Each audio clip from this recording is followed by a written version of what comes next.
بسم الله الحمد لله ثم الصلاة والسلام على أشرف النبيين وإمام المرسلين نبينا محمد صلى الله عليه وسلم وعلى آله وأصحابه فمن تبع لإحسان إلى يوم لا ينفع مال ولا بنون إلا ما أتى الله بقلب السليم.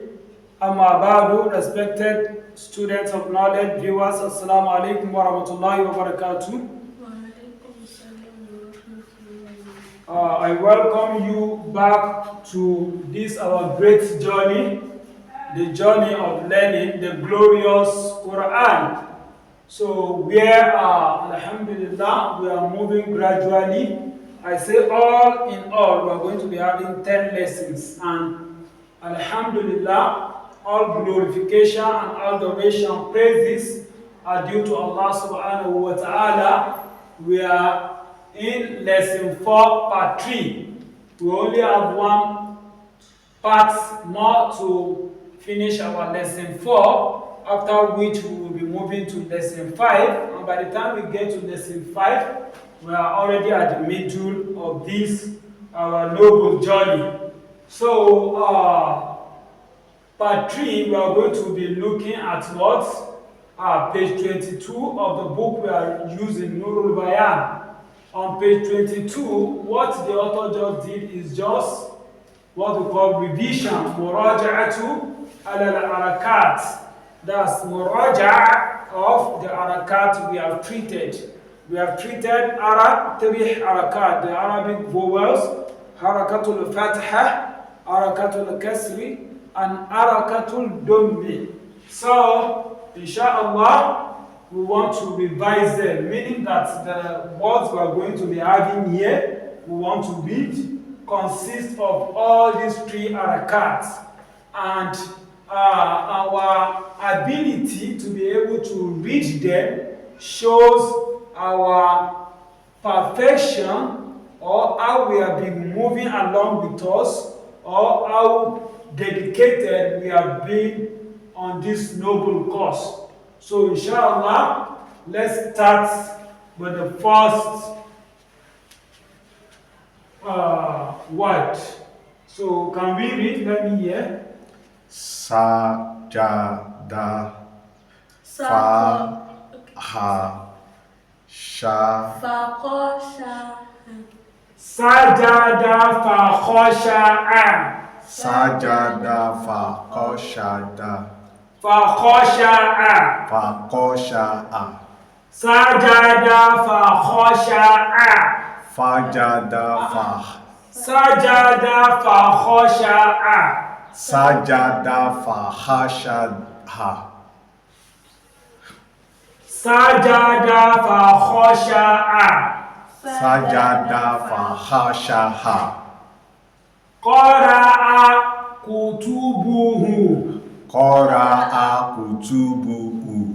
Qara'a kutubuhu. Qara'a kutubuhu. Qara'a kutubuhu. Qara'a kutubuhu. Tuliya fafuhima. Tuliya fafuhima. Tuliya fafuhima. Tuliya fafuhima. Kuri'a wa kutiba. Kuriya wa kutiba. Kuri'a wa kutiba. Kuriya wa kutiba. Waqafa wa yakifu. Waqafa wa yakifu. Waqafa wa yakifu. Waqafa wa yakifu. Lubisa wa khuli'a. Lubisa wa khuliya. Wa khuli'a. Wa khuliha. Lubisa wa khuli'a. Lubisa wa khuliha. Juriha wa sufiya. Juriha wa sufiha. Juriha wa sufiya. Juriha wa sufiha. Juriha wa shufiha. Juriha wa shufiha. Not ya. Juriha wa shufiya. Juriha wa shufiya. Beautiful. Jumi'a wa kusima. Jumi'a wa kusima. Jumi'a wa kusima. Jumi'a wa kusima. Bu'itha wa hushira. Bu'itha wa husima. Wa hushira. Wa hushira. Bu'itha wa hushira. Bu'itha wa hushira. Wa hushira. Hushira. Hushira. You are saying wa hushira. Wa hushira. Bu'isa wa hushira. Bu'itha wa hushira. Okay. Kuti'a fawasala. Kutiha fawasala. Kuti'a fawasala. Kutiha fawasala. Hadara fasa'ida. Hadara fasa'ida. Hadara fasa'ida. Hadara fasa'ida. Radiya wa hushira. Radiya wa hushira. Radiya wa hushira. Radiya wa hushira. Kutiba wa rakuka. Kutiba wa rakuka. Kutiba wa rakuka. Kutiba wa rakuka. Hasuna amaluka. Hasuna amaluka. Hasuna amaluka. Hasuna amaluka. Qalusa asaluka. Halusa. Halusa. Hasaluka. Hasaluka. Qalusa asaluka. Haluka. Qalusa. Halusa. Asaluka. Asaluka. Qalusa asaluka. Halusa asaluka. Ukila balahuka. Ukila balahuka. Ukila balahuka. Ukila balahuka. Fukida wa ujida. Kutida wa Fukida wa ujida. Fukida wa ujida. Wa wujida. Wa wujida. Wa wujida. Wa wujida. Wa wujida. Fukida wa wujida. Fukida wa wujida. Sakara wa sukiro. Sakaro wa sukiro. Shakara wa shukiro. Shakaro wa shukiro. Shakara wa shukiro. Shakaro wa shukiro. Nadhufa jasaduka. Nadhufa jasaduka. Nadhufa jasaduka.